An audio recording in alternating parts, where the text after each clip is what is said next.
Bueno, buenas noches a todos, ¿me escuchan? Hola. Profe, lo escuchamos. Bueno, muy bien. Bueno, hoy vamos a empezar, es decir, vamos a ver, perdón. ¿Podría guardar la flexión? Sí, ya la... Gracias. Bueno, ya. Bueno, entonces vamos a empezar con la flexión en cáscara de estructuras plegadas. Nosotros vimos, o sea, la clase anterior, habíamos visto el membrana. Que, es decir, el procedimiento es el mismo que hemos venido viendo para todas las cáscaras, ¿no es cierto? En la teoría membranal, que solo trabajábamos con la fuerza, ¿no es cierto? Y en la teoría de flexión, que ya entran los momentos flectores, torsores y corte.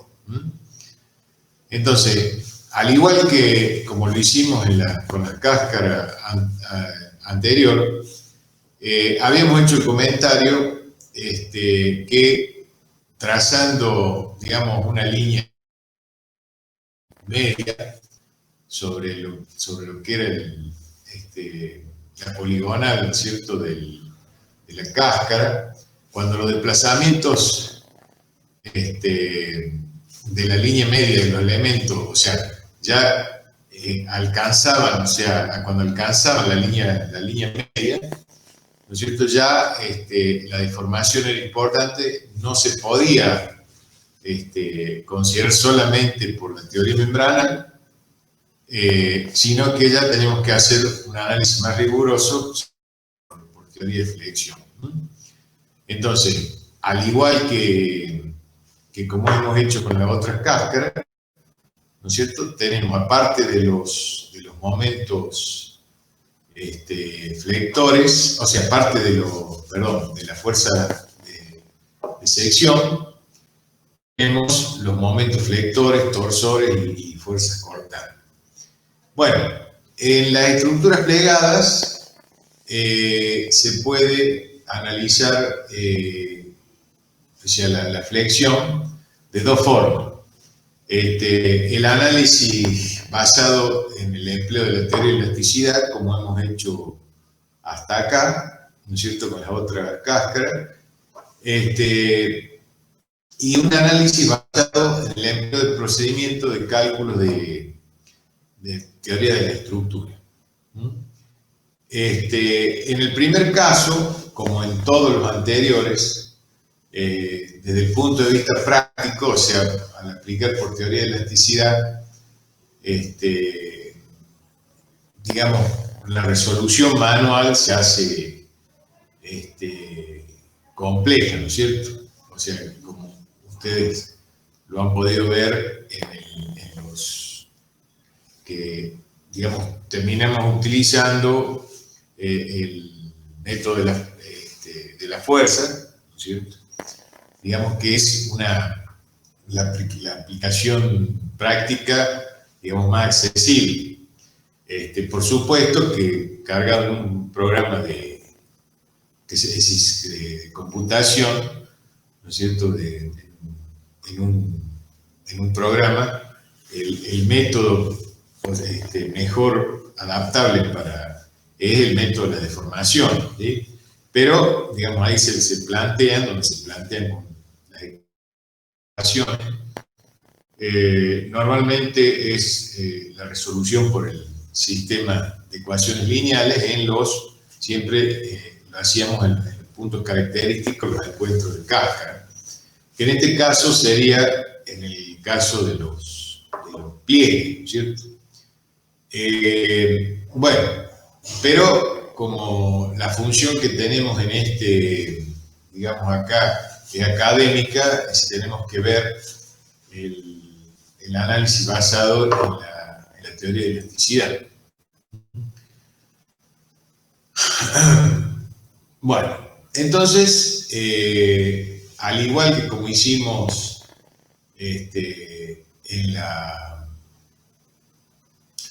las otras cáscaras, ¿no es cierto?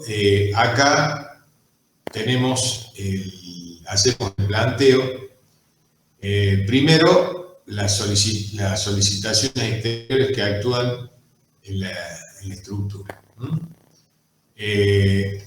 Acá tenemos en el sentido transversal, bueno, tenemos, por ejemplo, el peso propio, ¿no es cierto?, que puede descomponerse en una fuerza QJ, ¿sí?, en la dirección, y una componente tangencial SJ.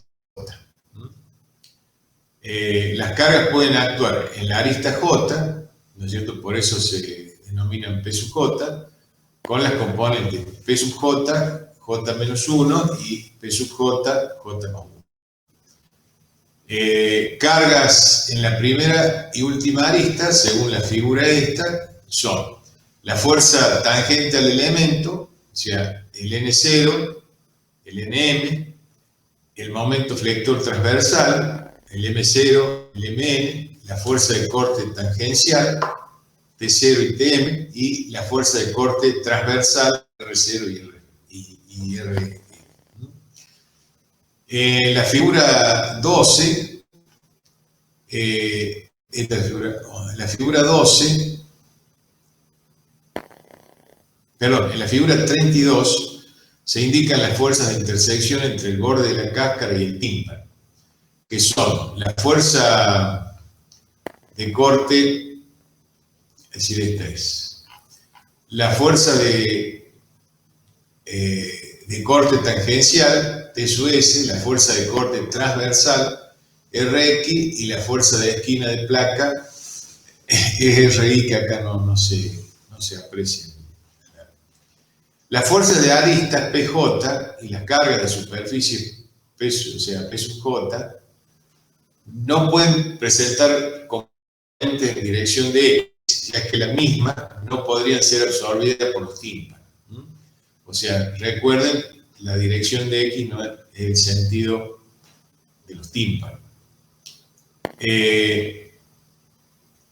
Deformación, o sea, siempre que nos planteamos la resolución por teoría de flexión, o sea, es lo mismo, el equivalente que yo les comenté cuando tenemos el método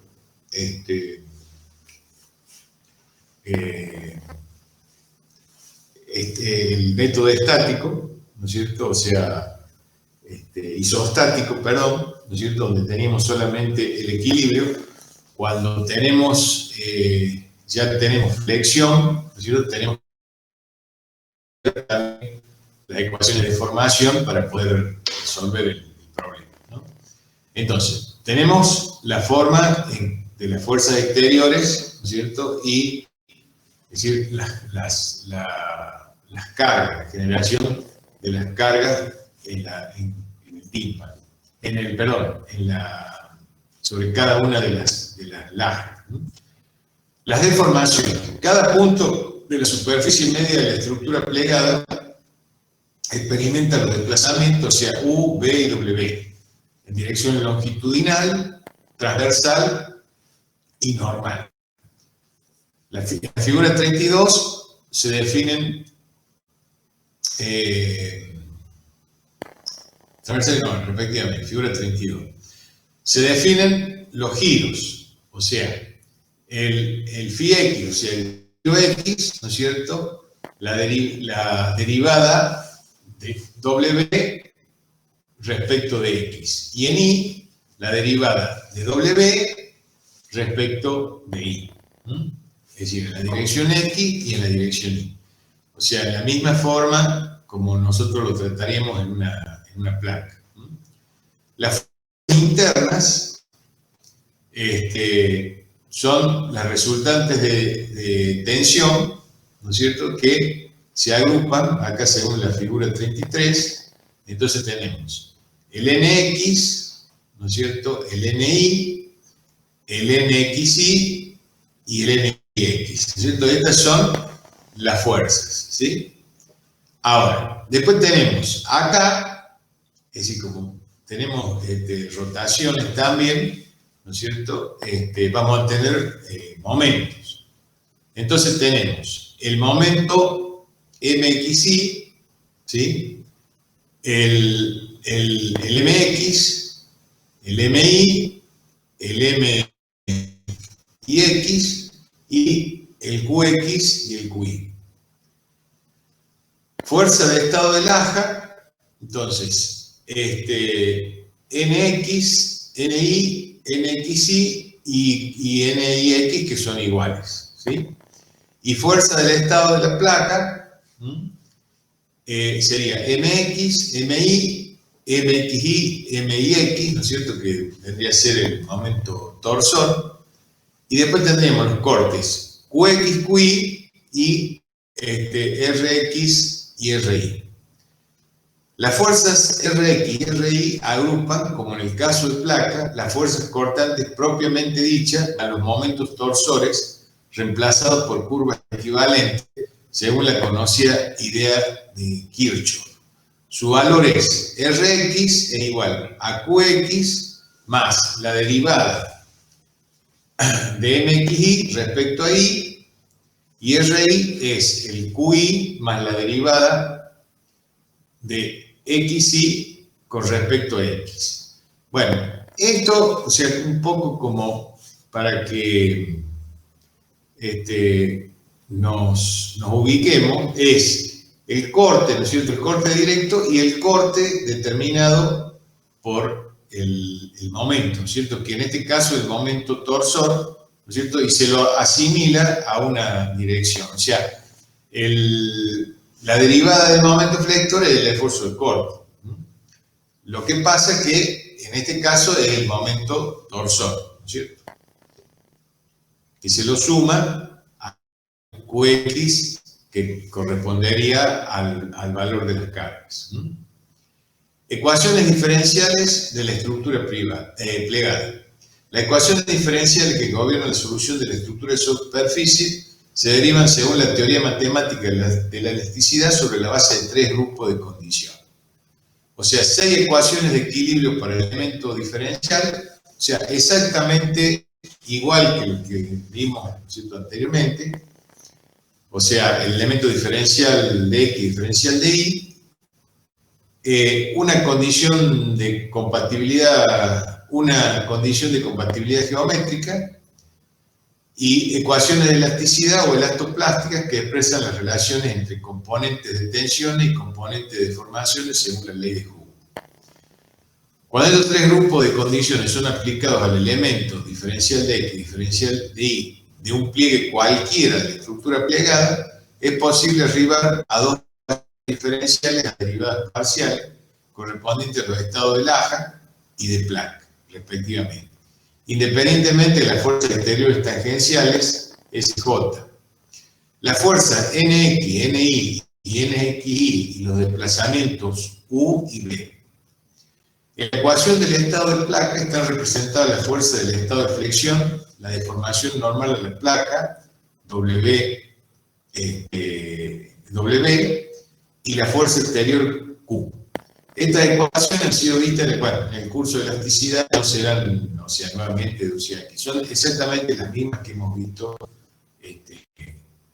para los otros.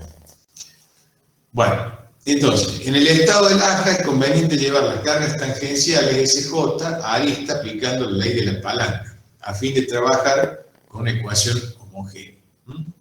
Es también conocido que la introducción de la función de Airy F permite arribar a la ecuación. Es la misma ecuación que la ecuación de cuando vieron la losa, que por eso dice estado de Laja. La laja que da es una losa en sentido, colocada en sentido vertical, ¿no es cierto?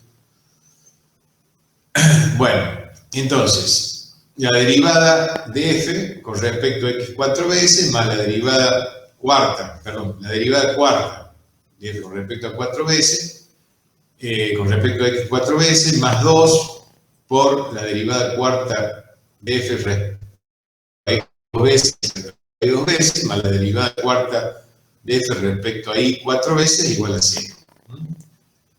Para el estado de placa, denominando K a la rigidez a flexión de la misma, se llega a la ecuación. Recuerden que es exactamente la ecuación que usaban, ¿no es cierto?, para la losa, ¿no es cierto? La derivada cuarta de la flecha, ¿no es cierto?, hacia el W, que es la deformación en sentido perpendicular, que debería ser la flecha, ¿no es cierto? Entonces, la derivada cuarta respecto a x 4 veces, más 2, o sea, todo lo mismo, pero que queda igual a la carga sobre la rigidez a flexión.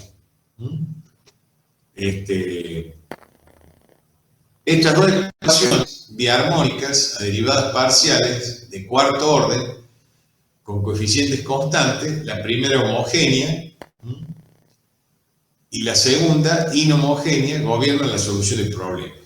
Es decir, las dos ecuaciones, ¿no es cierto? Esta homogénea, esta otra inhomogénea, que es el término Q sobre la rigidez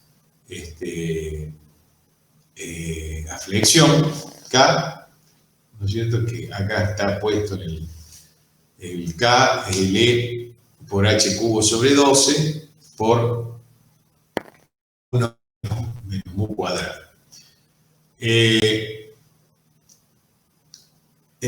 Bueno, estas ecuaciones son lo que gobiernan el problema de la estructura plegable.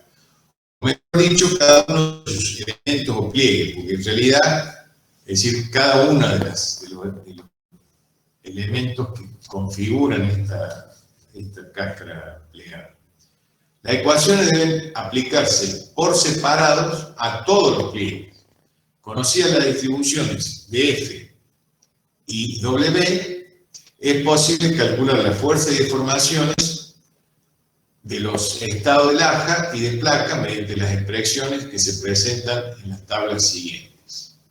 Bueno, ya vamos a ver las tablas. Magnitudes del estado de laja en función de F. Bueno, entonces acá tenemos los términos, ¿cierto? Nx como la derivada segunda de F respecto a y 2 veces. Y Ni la derivada segunda de F con respecto a x 2 veces. Nxy, que es igual a Nix, igual a menos la derivada segunda de F con respecto a x con respecto a y. El épsilon, ¿no es cierto?, que es la deformación específica, es 1 sobre E, que es el módulo de elasticidad, T, que es el espesor, ¿no es cierto?, por la derivada segunda de F con respecto a y 2 veces, menos ni por la derivada segunda de y con respecto a x 2 veces. Y esto es igual a la derivada de u respecto de x, directamente, ¿no es cierto? Y epsilon i, o sea, la deformación específica en el sentido y, es igual a 1 sobre E por T, o sea, el módulo de elasticidad, o sea, estamos hablando del mismo material, es la derivada de F respecto a x 2 veces, o sea, observen que cambia respecto a qué se deriva, ¿no es cierto? O sea, una en x y otra en y. Y eso sería la derivada de la deformación, o sea, B con respecto a y. Y el gamma es igual a menos 2 de 1 más ni sobre E por T por la derivada segunda de F respecto a X respecto a Y, que es igual a la suma, ¿no es cierto?, de la derivada de U respecto de Y más la derivada de B respecto de X. Magnitudes del estado de placa en función de W. Bueno, Ahora tenemos los valores de mx, ¿no es cierto? O sea, mx es menos k por la derivada segunda de w respecto a x dos veces, más i por la derivada segunda de w. O sea, recuerden que w era la deformación en sentido del eje z, ¿no es cierto? Perpendicular.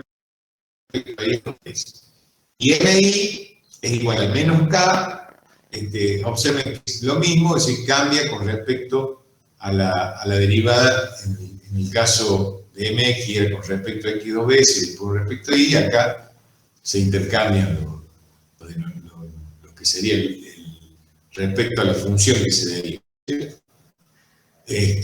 respecto a la variable que se deriva. Y después, el mxy y el mix, que son iguales, es igual a menos 1 menos ni por k por la derivada segunda de w con respecto a x con respecto a y. Es decir, recuerda, el mx y el mi serían los momentos torsores. Después tenemos el qx, que es menos k por la derivada tercera con respecto de w con respecto a x 3 veces, más la derivada tercera de w con respecto a x y con respecto a y 2 veces. Y qi es igual a menos k por la derivada tercera de w con respecto a y 3 veces, más la derivada tercera de w x 2 veces y con respecto a y. Y después las fuerzas, ¿no es cierto?, de corte general, que eran el Rx, que era la suma, ¿no es cierto?, del corte por la fuerza más el corte producido por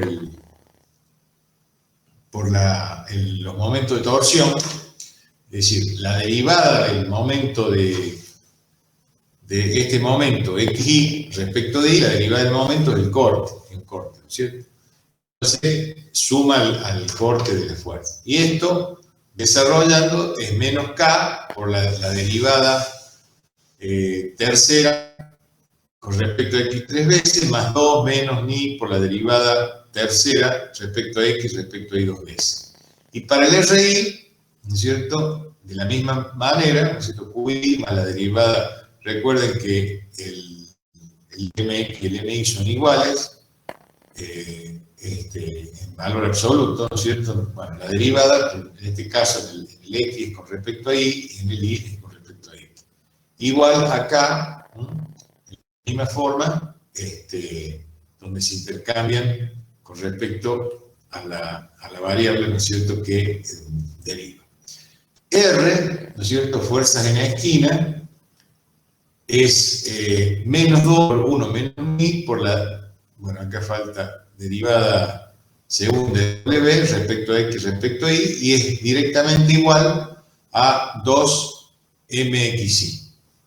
Entonces, phi X, o sea, el ángulo de rotación de X es la derivada de W respecto de X, el ángulo en la derivada de W respecto de Y K, recuerden que es E por T al cubo sobre 12 por 1 menos mi al cuadrado. Bueno, ya tenemos las ecuaciones diferenciales.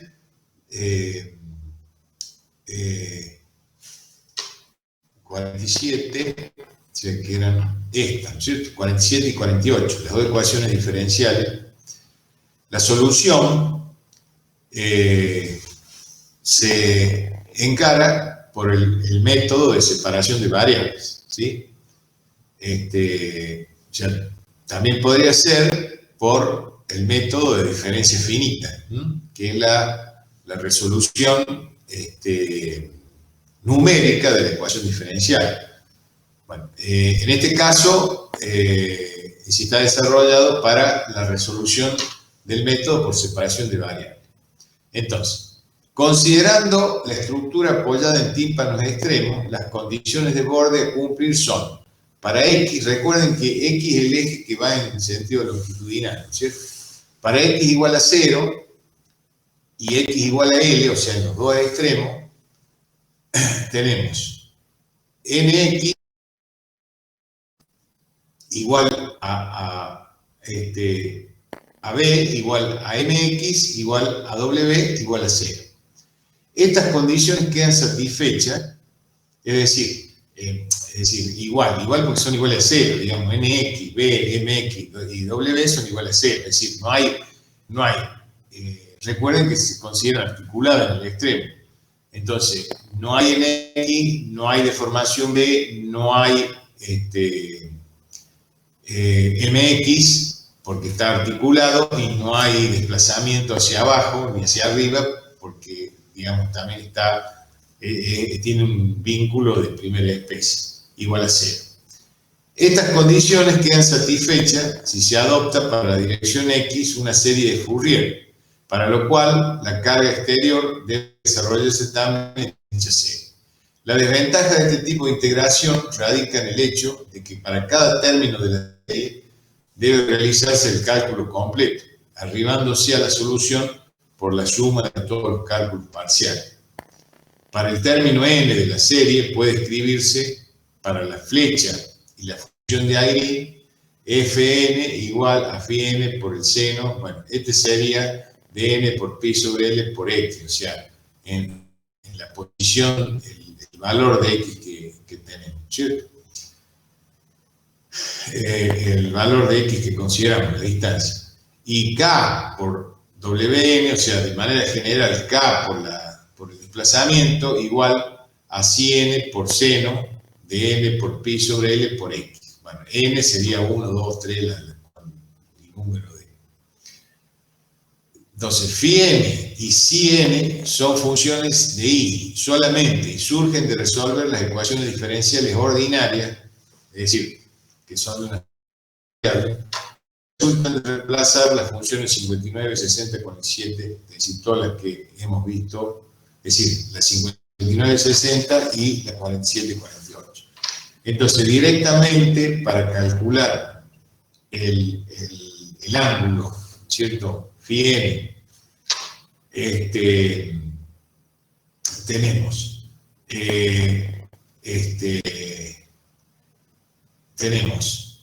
a n por el seno hiperbólico de n por pi sobre L,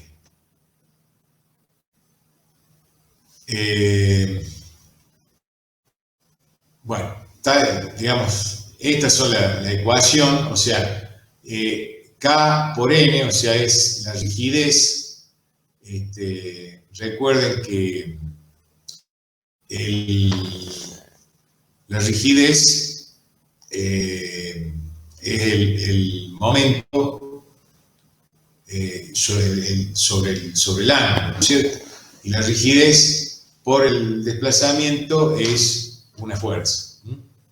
Entonces, cabe recordar que estas ecuaciones valen para cualquier elemento J de la estructura plegada, de manera que las constantes de integración, o sea, A sub n y H sub n, deben determinarse en base a las condiciones de borde a lo largo de la arista J-1 y J que limitan a dicho elemento.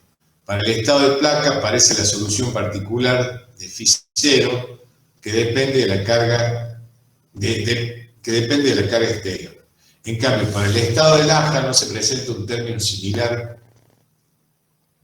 en la ecuación 61, en razón de que, como se advirtió anteriormente, las cargas tangenciales SJ se llevan a las aristas y se combinan con las fuerzas PJ, J-1 y PJ-1.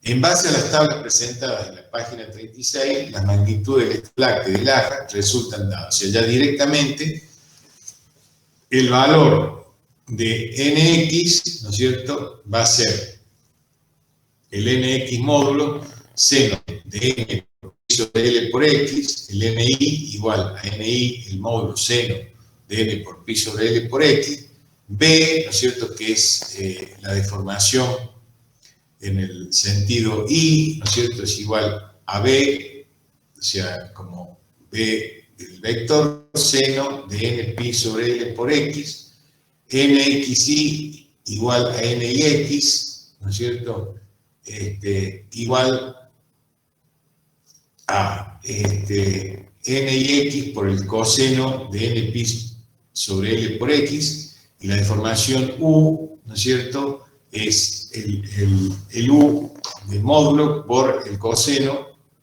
de N por pi sobre L por X, donde estos valores son hallados son funciones de la constante de integración a n, b, a sub n, b sub n, c sub n, d sub n, y de la coordenada y. Bueno, después, directamente, tenemos el mx, entonces, es decir, obtenemos el valor directamente de esta forma, de esta fórmula, el mi, el qi, el ri, el phi sub i, ¿no es cierto?, que sería el giro, el ángulo, y el mxi, que es igual al mix, directamente el mxi por el coseno de n por pi sobre L por X, y qx igual al qx por el coseno de n. Bueno, lo mismo, estas dos funciones son para el valor de los ángulos. Los valores sobre rayados son funciones de las constantes E sub n, fn, n, hn de la coordenada y. Entonces dice, analizando las expresiones anteriores, es evidente que las condiciones de borde en los tímpanos especificadas anteriormente quedan satisfechas, de lo que se infiere la correlación de la solución en serie de Fourier intentada. En cambio, resulta obvio que si la estructura no se apoya en tímpanos extremos, deberá buscarse otra solución distinta a la de Fourier. Claro, porque es el tema de las condiciones de borde, ¿cierto?, que son las condiciones de apoyo, que ahí teníamos donde teníamos varios valores cero, ¿cierto?, porque era la condición de apoyo. Si no están apoyadas en los tímpanos, digamos, ya no podríamos aplicar, porque no tendríamos esa condición de borde para poder calcular la constante de integración. Resta ahora determinar las constantes de integración cuyo número es 8 por m, donde m representa la cantidad de elementos o pliegue. Esta tarea debe efectuarse naturalmente para cada término de la serie n. Por lo tanto, deben plantearse 8 m ecuaciones que representan otras tantas condiciones de borde, sean estas geométricas o estáticas, en las aristas extremas o intermedias. En una arista extensa, por ejemplo, en la primera arista pueden plantearse siempre 4 ecuaciones al saber. Arista libre, ¿no es cierto? O sea, que estas serían las condiciones. Es decir, imagínense en los extremos, por ejemplo, que quedaría como un voladizo, ¿no es cierto? Entonces, el ni sub 0 igual que el mi sub 0, o sea, 0 porque representa, o sea, en el estado, bueno, no sé por qué, es decir, es la designación por la posición. Mi 0, o sea, en 0, porque es en el, digamos, empieza en la arista libre, como valor. El mi 0 igual al mi 0, igual, o sea, no igual, va a ser igual a 0. El ri 0 y el t sub 0, o sea, todos iguales a 0. Y en la arista empotrada tenemos la deformación, que sería el u, el b, el w, que son las deformaciones en cada sentido, o sea, en dirección de cada eje, el y, el x y el eje z. Y también el ángulo de giro I igual 0. En otros casos, por ejemplo, aristas extremas apoyadas en muros portantes podrían plantearse asimismo 4 condiciones que serán parte estáticas y en parte geométricas. Las aristas intermedias existen a disposición 8 condiciones. La mitad de ellas expresan la compatibilidad geométrica y el resto, el equilibrio de fuerza de los elementos que concurren en la arista. Sintéticamente, bueno, pueden escribirse de esta forma. Acá lo tienen es decir, la arista J, ¿no es cierto? J más 1, o sea, puede estar cada uno de las fuerzas. Bueno, desplazamientos longitudinales iguales, o sea que el desplazamiento de UJ igual al de UJ más 1, ¿cierto? Giros transversales iguales, el WIJ igual al WIJ más 1, los momentos transversales iguales, o sea, el MI igual al MIJ más 1, y las fuerzas tangenciales iguales también. Y los desplazamientos verticales iguales, o sea, B por el seno, o sea, porque el desplazamiento multiplicado por seno y coseno es la proyección, ¿no es cierto? La proyección sobre la arista. Entonces, los desplazamientos verticales iguales y los desplazamientos horizontales iguales. Fuerzas verticales iguales. Fuerzas horizontales iguales. Con las 4 condiciones de borde en las aristas extremas y las 8 condiciones en cada arista intermedia, se obtienen en total 8m ecuaciones lineales para determinar las 8m constantes de integración correspondientes a los m elementos. Recuerden que m sería el número de pliegues. Las ecuaciones contienen únicamente las constantes a, b, c y d, y otras las constantes E, F, G y H. Finalmente, existe un grupo que contiene las constantes A hasta H. Conocidas las constantes para cada elemento de la estructura, pueden determinarse las fuerzas de sección dadas por las ecuaciones que vimos 63 a 66. El hecho de que las constantes de integración del sistema de Lagrange y las constantes del sistema de placa se determinen mediante un sistema general de ecuaciones demuestra que en estructuras plegadas ambas actuaciones están ligadas inseparablemente, tal como sucede en otro tipo de carga. La solución de este sistema de ecuaciones es sumamente tediosa, por lo cual el cálculo de estructuras plegadas por este método no es recomendable desde el punto de vista práctico, a menos que se cuente con una computadora de mediana capacidad. A pesar de la rápida convergencia de las series que vimos de Fourier, las 59 y 60, se requiere considerar más de un término de la misma si se pretende obtener gran exactitud en los resultados. Bueno, es decir, este es el planteo general del método para la resolución por flexión de la cáscara plegada. Es decir, con un desarrollo en serie de Fourier, ¿no es cierto? Que vamos a tener planteada 8m ecuaciones, ¿no es cierto? Un sistema para resolver 8m ecuaciones, siendo m el número de pliegues, ¿sí? Es decir, que para supongamos, una plegada de 4 elementos, vamos a tener 32 ecuaciones. Aplicación del método de las matrices de transferencia. Bueno,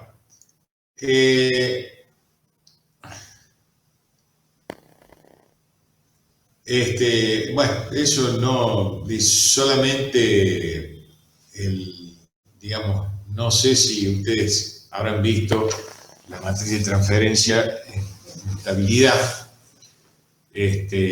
pero bueno, no vamos a tratarlo acá.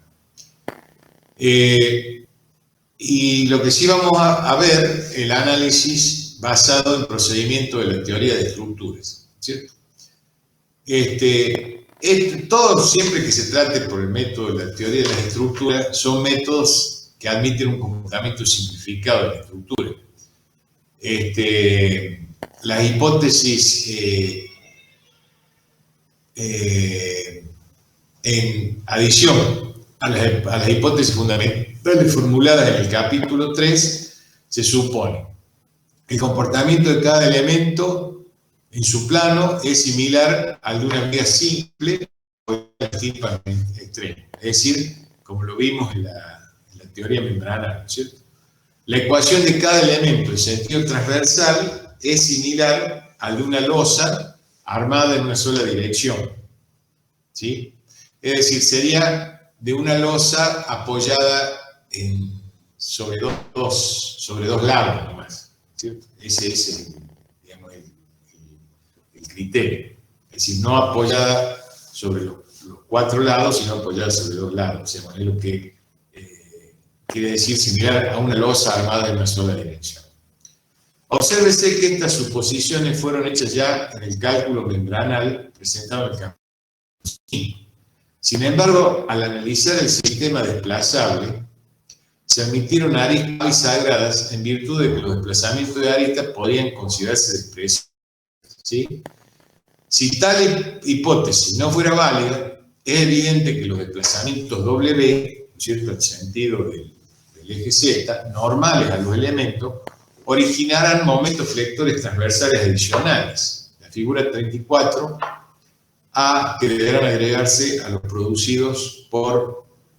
No, a ver dónde está la figura 34. No sé si no. Acá. Es decir, acá donde muestra, es decir, la arista con el desplazamiento, o sea, como lo muestra el WJ, ¿no es cierto? Y el WJ sub. Es decir, nosotros cuando hicimos en teoría membranal, suponíamos eso, o sea, la viga, que era una viga apoyada en los tímpanos, ¿sí? Y en sentido transversal, o sea, hacíamos el análisis como si fuera también como si fuera una cosa, o sea, tomábamos 1 metro de ancho de franja, ¿no es cierto? Y lo analizábamos transversalmente como si fuera una laja, ¿no es cierto? Fueran losas continua apoyada en 2 direcciones.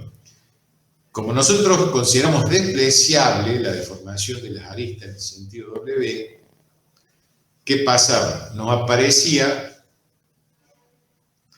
es decir, consideramos, o sea, recuerden que primero en el procedimiento, ¿no es cierto?, le colocábamos una biela, hablábamos del sistema indesplazable. O sea, si tuviera la biela colocada ahí, la arista directamente no se deformaría, no tendría una deformación hacia abajo, ¿cierto? Hacia abajo, suponiendo por la carga, que sean cargas gravitatorias.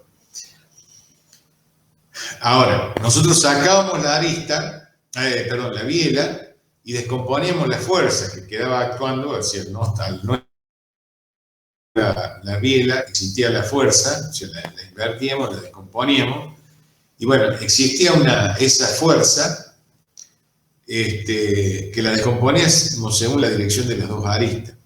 Ahora, considerábamos que el desplazamiento de la arista era despreciable, ¿sí?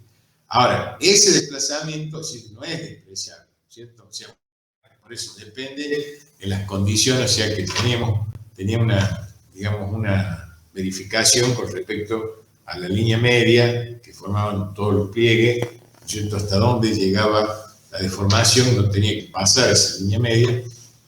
Entonces, ahí ignorábamos el tema. Ahora, si ese desplazamiento ya es importante, el hecho de desplazarse, ¿no es cierto? O sea, se desplaza y rota.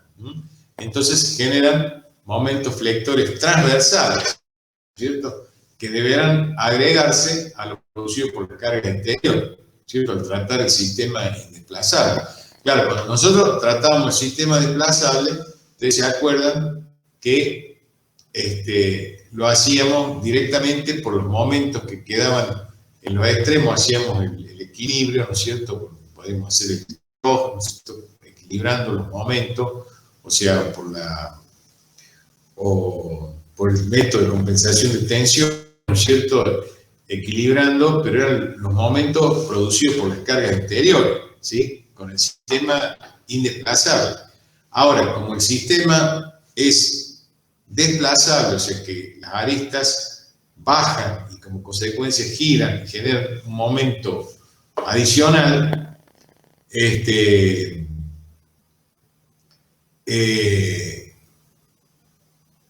bueno, aparecen nuevas reacciones en las aristas que motivan a su vez la modificación del sistema de laja o viga actuando en sentido longitudinal.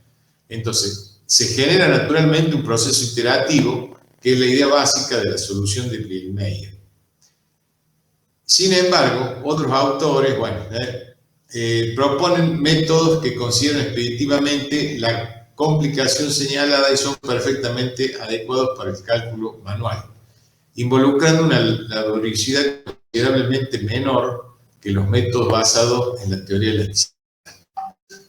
Se plantea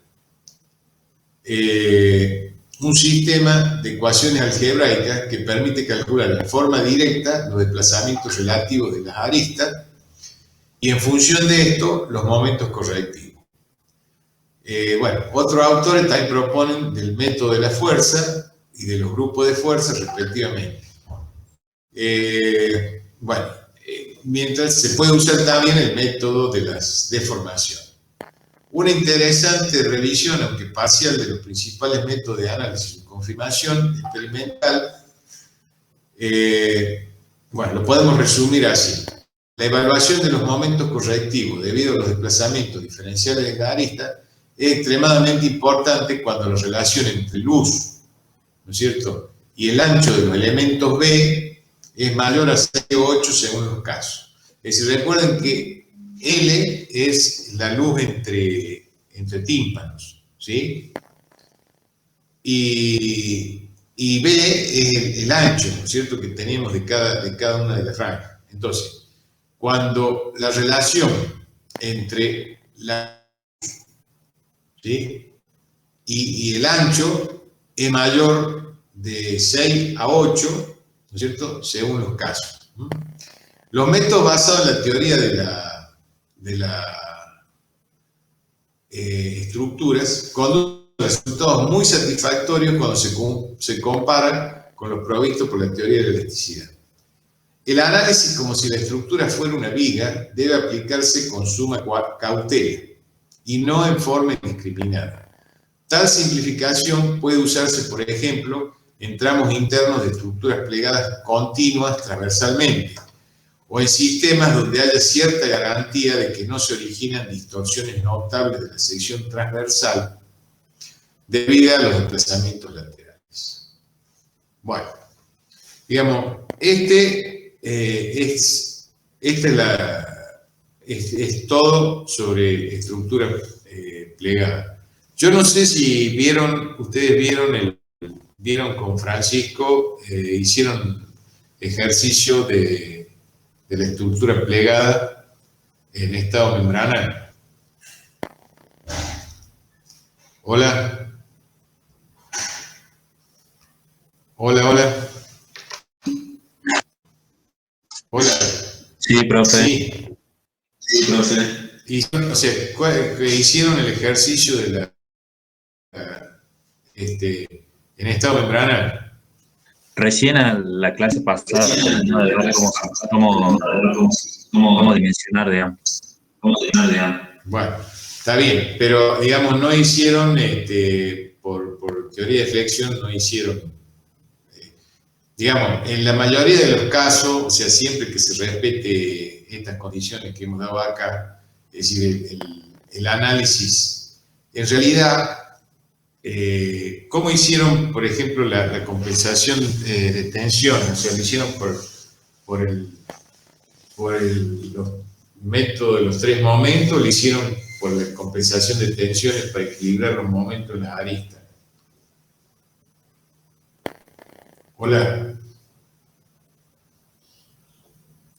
Hola. Ahí me fijo, profe, porque nos había nombrado dos. Sí. Está bien, es decir, es probable que lo hayan hecho por descompensación de tensión. Bueno, lo que yo les quiero, digamos, explicar es que, digamos, una forma es decir, una vez calculado es decir, la forma en que se puede encarar así por la teoría de la teoría de estructura, ¿cierto? Que el método, la única forma de hacerlo manualmente, porque lo otro es una locura, se tiene que plantear 8M ecuaciones, ¿no es cierto? O sea, es desde el punto de vista didáctico, para que ustedes lo comprendan, bueno, sería en teoría el método exacto, ¿no es cierto?, para resolver. Pero, digamos, como bien dice acá en el apunte, o sea, la aproximación que se hace con el método de teoría de estructura es bastante aceptable. Bueno, pero básicamente una forma sería, así como ustedes han hecho el sistema de compensación de tensiones, o sea, se controlaría cuál sería la deformación, ¿sí? Bueno, en función de la deformación, se plantearían, o sea, siempre hablamos en el sentido transversal, ¿no es cierto? Se controlaría la deformación que tiene. En función de la deformación que tiene, se generan momentos, ¿no es cierto?, en cada extremo, como ustedes, o sea, ustedes en la misma forma que lo hacen en una barra, ¿no es cierto?, cuando la barra se desplaza, ¿sí?, o sea, que tiene un empotramiento deslizante, ¿sí?, se desplaza, ustedes tienen el momento, ¿no es cierto?, que es 6 EI sobre L, ¿no es cierto?, el momento de empotramiento perfecto. Bueno, es decir, se puede plantear ese momento, es decir, primero lo hacen y lo resuelven así como lo han hecho en el práctico, por compensación de tensión. Lo hacen para el momento que está generado por las cargas exteriores. Entonces, una vez que han hecho ese proceso, van a tener una deformación W en cada una de las aristas, ¿cierto? Entonces, en relación de esa deformación, ustedes tendrían un momento generado en cada extremo, ¿no es cierto?, analizado como si fuera una barra de 1 metro, si ustedes están siempre trabajando en sentido transversal en la franja de 1 metro. Entonces tendrían unos nuevos momentos que tendrían que volver a compensar, ¿sí? Entonces, compensarían esos momentos que se sumarían a los que tuvieron anteriormente, ¿no?, y después seguirían con el procedimiento para dimensionar en sentido longitudinal como vigas apoyadas en los tímpanos. Es decir, tendrían que hacer una iteración más, ¿no?, respecto a la que hicieron original en lo que era, como lo han visto en el método membranal, que lo único que lo diferencia, o sea, es en flexión, el tema de las deformaciones, o sea, cuando ya uno considera la deformación de las aristas. Ahora, la forma más, digamos, más expeditiva desde el punto, o sea, para resolverlo manualmente, sería primero, la compensación de tensión momentos que han generado las cargas exteriores, ¿sí?, y después, en función de es decir, como ya los desplazamientos, es decir, en realidad lo podrían hacer para cualquier caso, si los desplazamientos fueran chicos, o sea, también podrían aplicar, pero no tiene sentido porque ya no los desplazamientos pequeños, despreciables, que ustedes lo han despreciado porque lo han considerado articulado a la arista, ¿no es cierto?, que no está articulado porque tiene una continuidad. Entonces, las deformaciones van a generar momentos en los extremos, ¿no?, que a su vez ustedes, en función de esas deformaciones, que como no son iguales, le van a quedar los momentos de empotramiento perfecto, no van a quedar iguales en el extremo que ustedes tienen que compensar. Entonces vuelven a hacer, es decir, con estos nuevos momentos, vuelven a hacer una compensación de tensiones, ¿no es cierto?, hasta que se le equilibra, y esos esfuerzos nuevos se los suman al anterior. ¿Mm? Y entonces, después de ahí, van a sacar el valor de la carga última que van a poner en la viga para calcular el momento de la viga. ¿Está claro? Hola. Hola, hola. Sí, profe. Bueno, le habilité o sea que pueden usar el micrófono.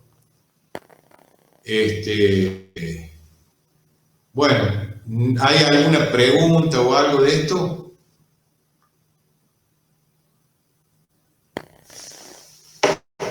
No, profe. ¿No? Bueno, entonces con esto terminamos lo que es decir, lo único que nos queda después cáscara de forma arbitraria, donde fundamentalmente se ve vamos a ver los paraboloides hiperbólicos, el general y el paraboloide hiperbólico reglado, que digamos, sería el único tema que quedaría en esta parte de la materia que es el tema de cáscara. Bueno, entonces si no hay ninguna duda, lo cortamos acá. Terminemos acá la clase. Bueno, profe, muchas gracias. No, gracias a ustedes. Buenas noches a todos. Hasta luego.